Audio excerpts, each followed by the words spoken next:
pledge allegiance to the flag of the United States of America and to the republic for which it stands, one nation, under God, indivisible, with liberty and justice for all. Thank you. Welcome to the February 4th Board of Public Affairs meeting. First on the agenda will be to approve the minutes of the January 21st board meeting.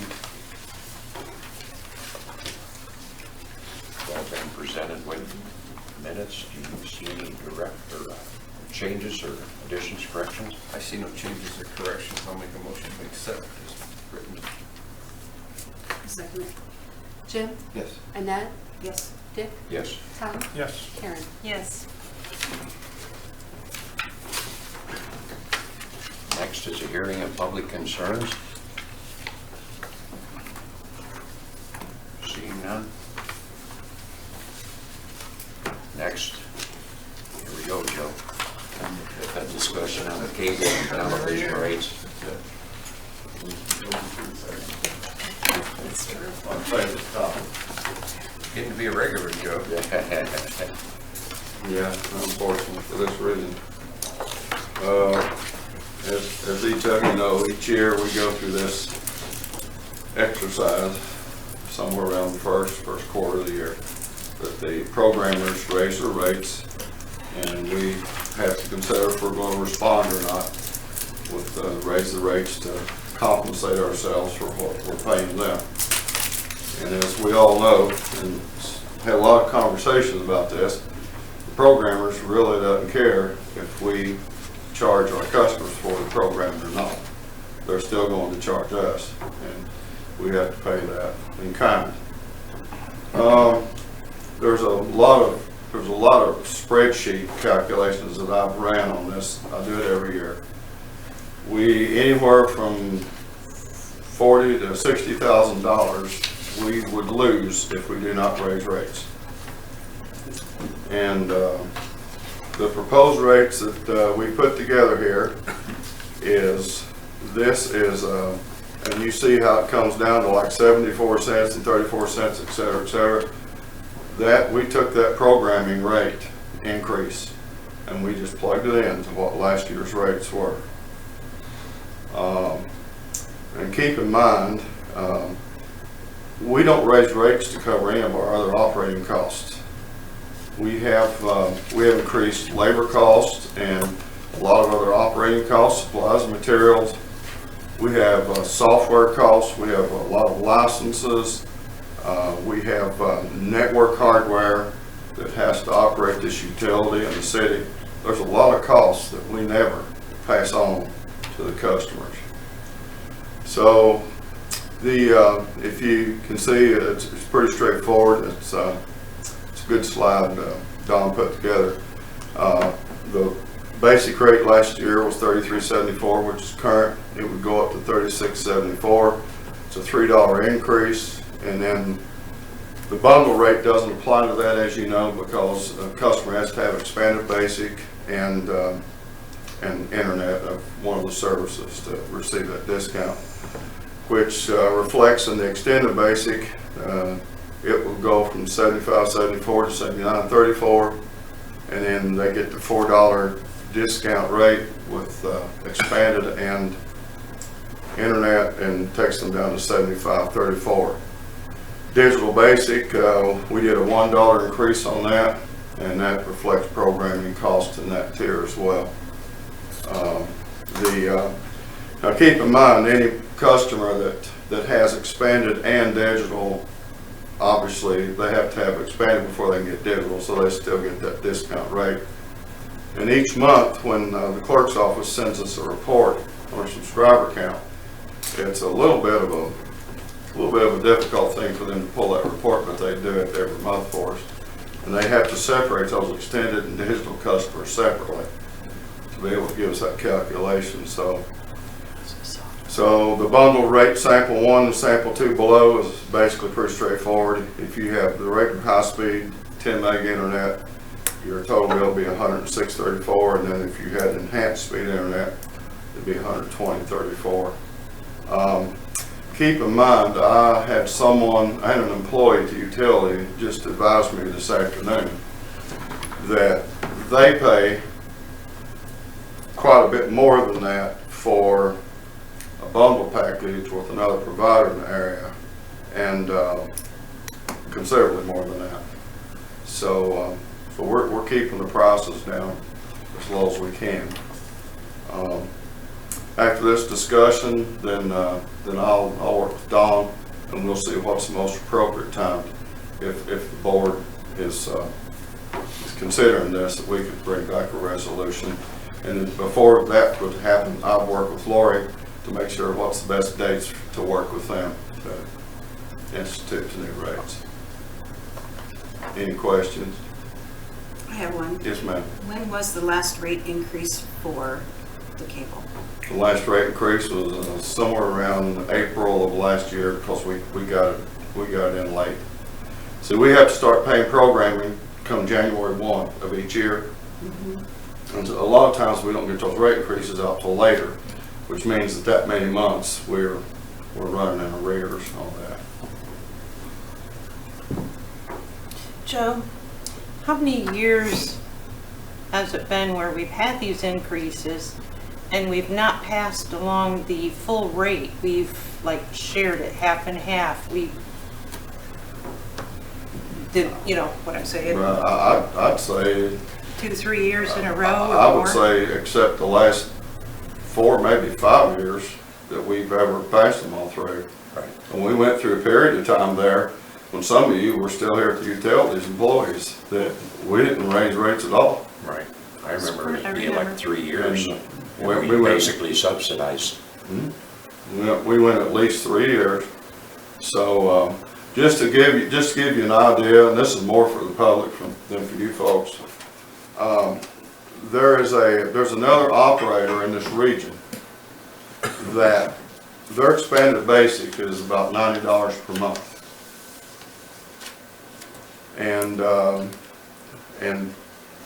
we're keeping this rate as low as we can.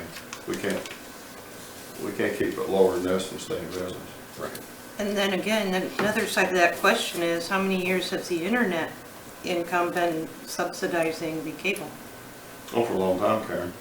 Every year that we haven't raised cable rates. I just Yes, ma'am. make a point about that kind of stuff because I want it in the record and I want it to be known that this is not an unusual situation. And It's a good point.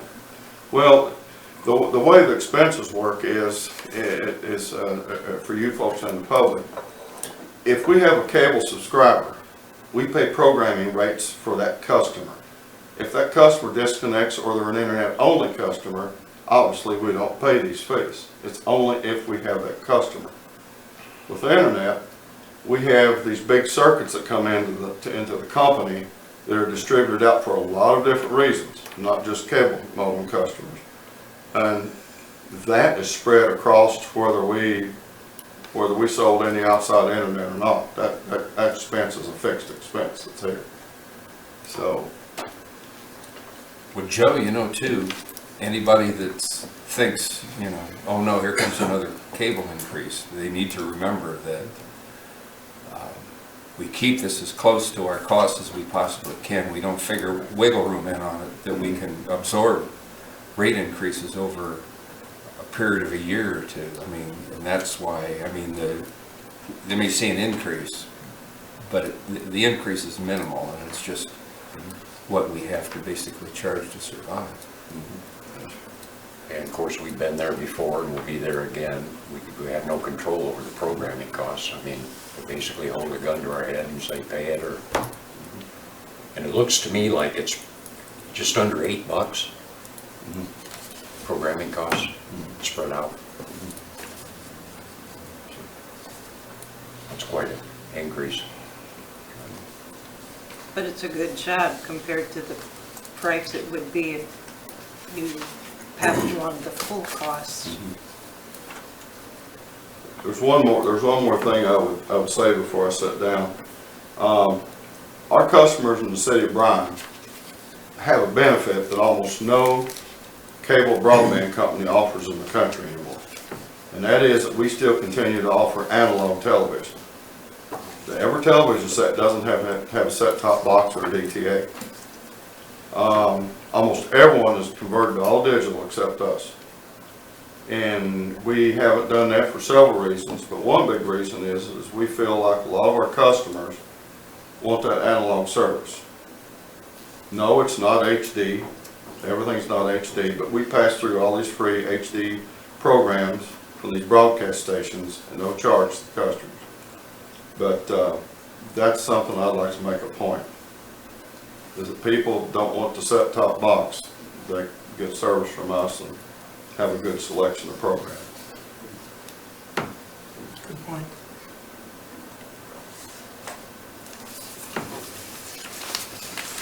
Thank you. Joe? Thanks, Joe.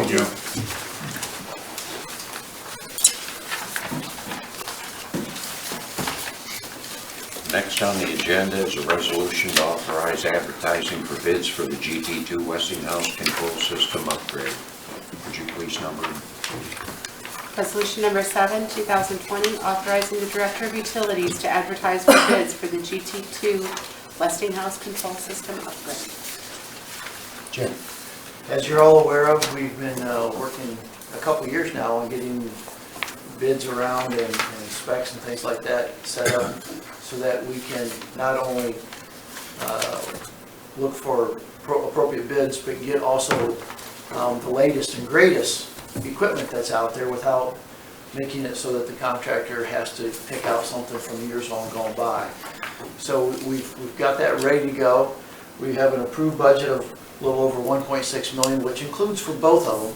Because what we want to do is when we send out the bid for GT2, we want to ask for the alternate to be GT1 so that if we can get a savings on mobilization and things like that, and they can meet our schedule, then we can take advantage of that. But the one that we're focusing on is GT2 right at the moment. With the longest lead time item we found out was 4.5 months. We're looking at getting, Nate and I getting this all wrapped up here in February so that the bid can go out at the end of February, get them back in the first part of May, middle of May, so that we give them 4 to 6 weeks to actually look at what information is out there so that if there's something new, they can at least apply it to this bid. And then be able to award that in the middle of May in order to get that lead time item here by October the 1st. Now, we have talked to one vendor that says that they can do one in 6 weeks and another one in 4 weeks if they were awarded both of them that way. Well, that works out that on October the 1st, they would be ready to go by mid-November, and mid-November could be done by mid-December. So if that's a possibility and we can come in under this budgeted amount, then that's a real advantage for all of us. But what we want to do is add to go out. So this will be a HMI, human interface with a PLC controlled. It also will change the fuel valves and the transmitters away from the 1971, 74-ish, that range. Pneumatic controls. The only thing that we will probably have still pneumatic is probably our air clutch. Yeah, clutch air. Some of them have switched over to torque converter, but these have been very reliable over the years, and we can still turn that off and on easily today. So that would be about the only air controls that we would have left. But the fuel valves, the transmitters, all the temperature gauges and everything were reported to a PLC. That has dual power supply backup, so if we would lose something, we would still be black start capable. We could run off a DC, AC. So if the batteries needed to start something, we could use the batteries to start it with. And we're requesting that we be able to go out for bid and get those back. I know it's something we've talked about for quite a while. Of course, coming from a power plant, I'll be the first to tell you this is a reliability issue. Very much so. The pneumatics, with all the regulators, I couldn't tell you how many of them I had to fight with to rebuild. And this is a great idea.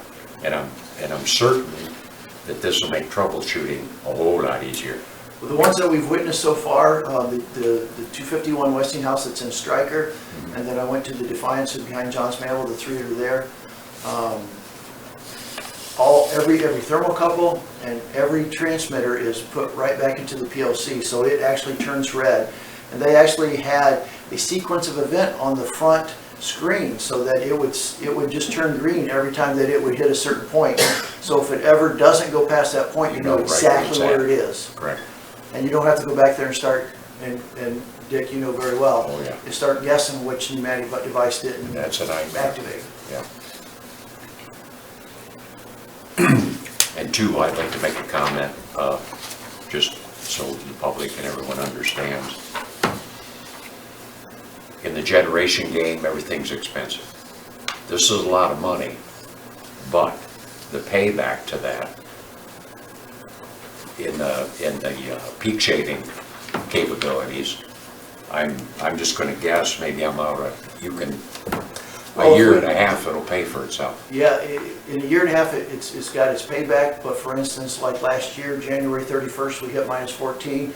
That was the AEP transmission for last year. I mean, we would have lost $3 million Oh, yeah, if we would have missed that. yeah.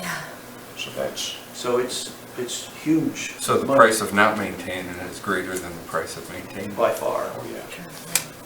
And if in the summer, as a lot of you remember, we had 5 thermocouples go black. Yeah. We would have had a screen on the HMI that would have told us those 5 didn't light, Yeah.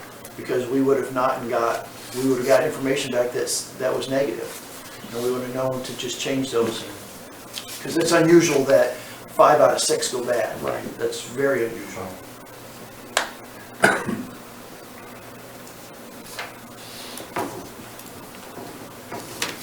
Any other questions? Comments? Well, it shouldn't take much discussion No, to make a decision on it's this. a no-brainer. Yeah. You gotta move ahead. It's in the best interest of the city. And I'll entertain a motion to, I'll make a motion to approve. I'll second. Jim? Yes. Tom? Yes. Dick? yes. Annette? Yes. Karen? Yes. Thank you. Thanks, Jim. Thank you, Jim.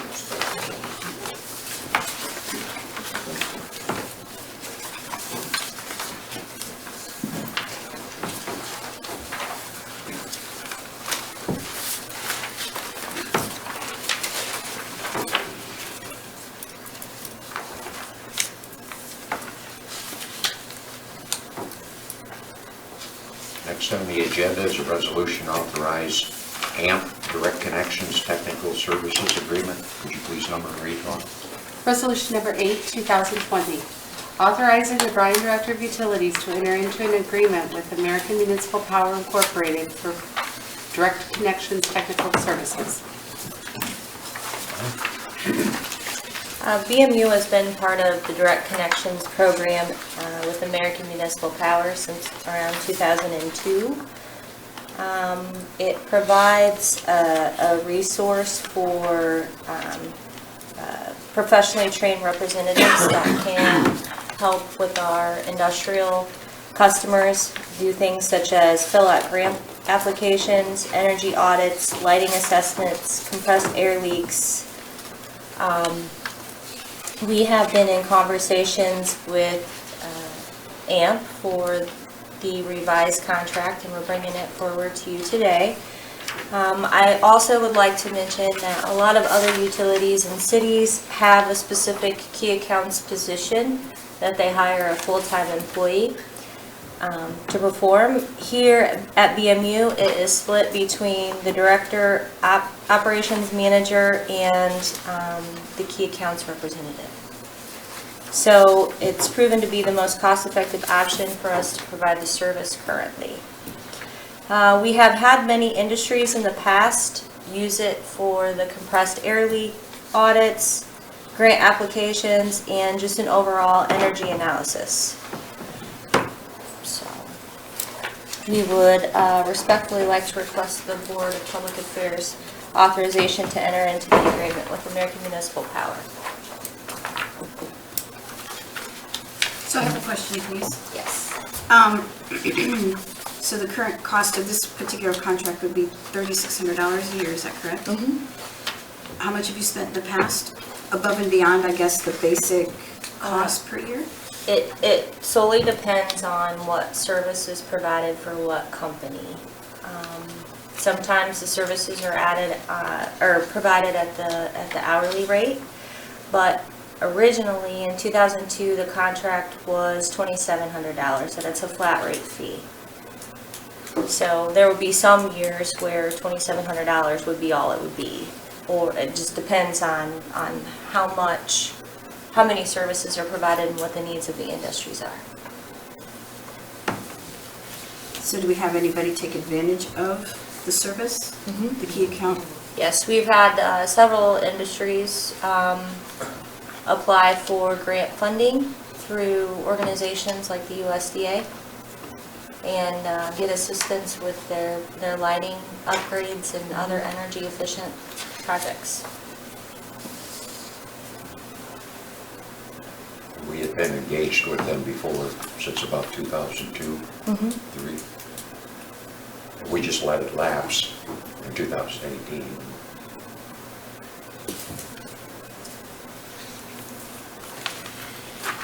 Okay.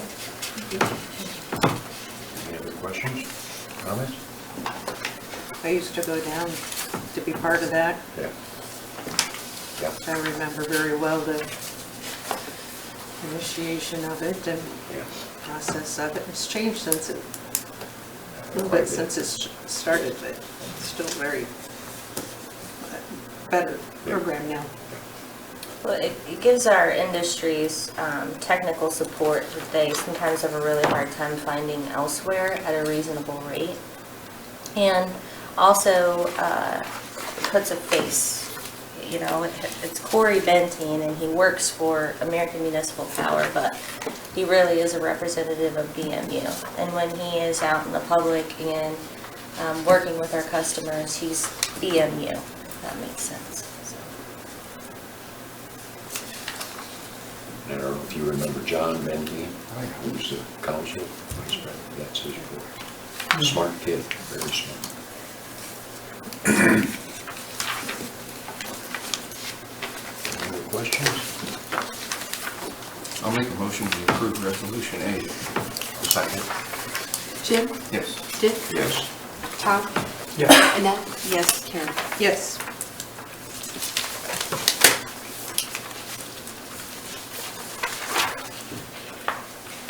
Thank you.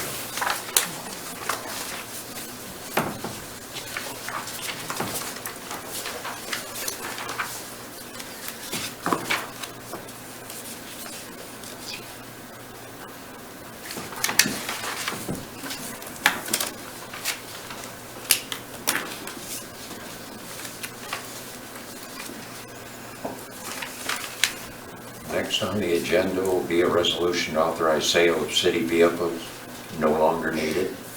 Please number me, Laura. Resolution number 9, 2020, authorizing the sale of vehicles retired from public service through solicitation of sealed bids. Each year we hold a sealed bid for vehicles from the BMU fleet that are no longer needed.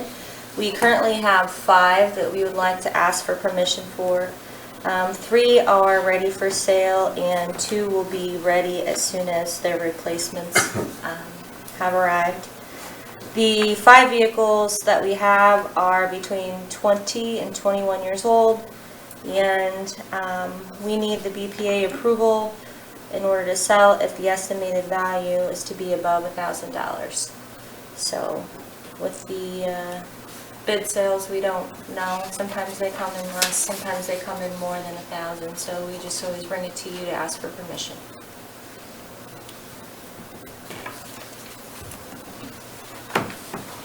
Like 20 years, we've got our use out of them. I would say so. Questions? Comments? Anybody want a bid? Sealed. I got one now. Yeah. I'll make a motion to approve. I'll say, Jim? Yes. Tom? yes. Dick? Yes. Annette? Yes. Karen? Yes. Oh, no. Rusty.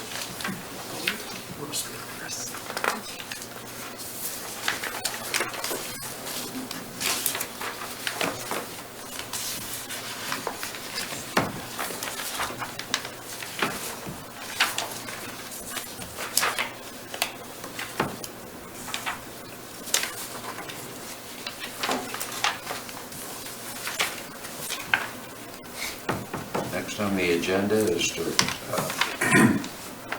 disperse semi-monthly disbursements, paid bills.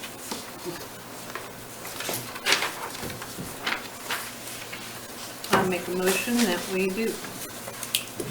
Second. Karen? Yes. Jim? Yes. Dick? Yes. Annette? Yes. Tom? Yes.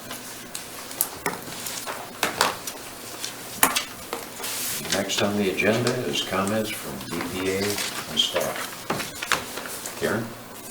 I'd like to say that I was happy that we did not have any power outages for the month of December. It was very cold that month, and we had some unusual fluctuations in weather, but it's always good to see that on the report, that we didn't have a squirrel problem or a tree falling on something and cutting out some power, so, yeah, that's, I think, all I have to add, other than it was fun to go up there to the courthouse and be part of that program, our hometown, with the HGTV opportunity, so thanks for inviting everybody. That's it. I see we're off to a good start at the power dam. Kind of looks like a record for January on the list I got. I don't see anything that's in the last 7 years that's that high, so keep it going, I guess. The other thing I wanted to comment on, the rate increase for cable. You know, we're not the only ones that get the program increases. I mean, your Spectrums and your Comcast and everybody else that's a provider, they get the same thing. So it's not just us, but it's unfortunate we probably will increase rates, but we got to keep afloat. So. It's easier for them to absorb because they got a zillion customers. That's it. Annette? Yeah, I understand that we need to take a hard look at increasing the cable rates. It's always a bitter pill to swallow. It is. Thank you to the mayor for inviting us to the HGTV. That was a lot of fun. I'm anxious to see the video when it's all complete. And I think that's it for now. Jim? I want to give a shout out to our employees and our department heads for doing such a great job of being proactive, of maintaining the equipment, and filters and things like that we need to keep on top of to keep the reliability up and where it's at now. I know everybody's working hard. I read things in the paper where customers speaking highly of our employees when they need service on their cable or anything else. But it's important. It helps keep the rates down and keeps the reliability up. So good for them. So good.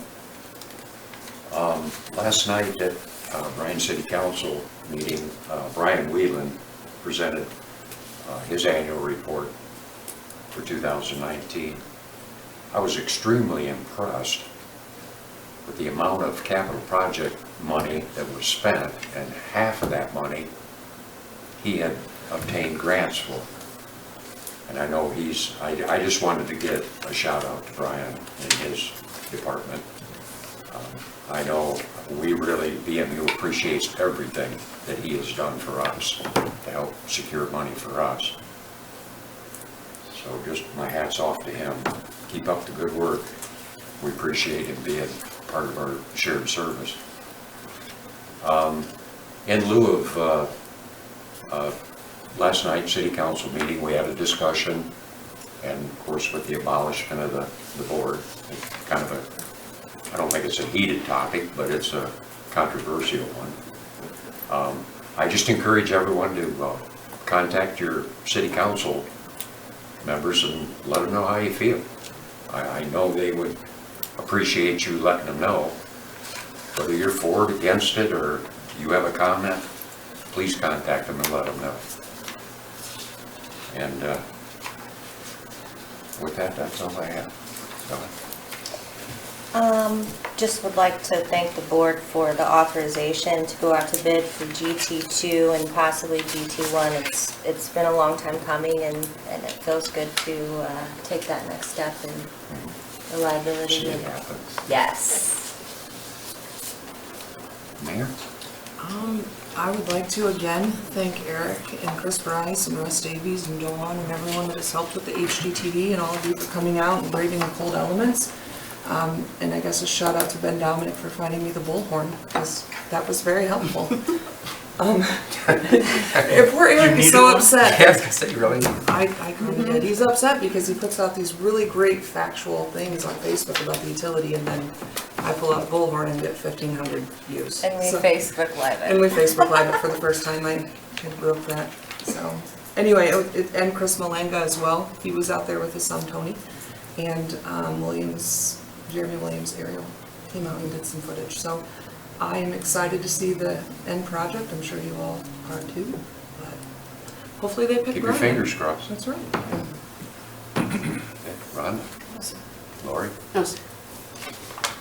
Mr. Betts? Department heads, Joe? Miss Long? Praying for water. How about snow? Without it, I can't do much. Melted snow, that's great too. Miss Long? Jackie? Mr. Scott? Well, that's cutting it all. Okay. Thank you all very much. Thank you. And with that, I'll entertain a motion to adjourn. So moved. Second. Jim? Yes. Tom? Yes. Dick? Yes, Annette? Yes. Karen? Yes. thank you.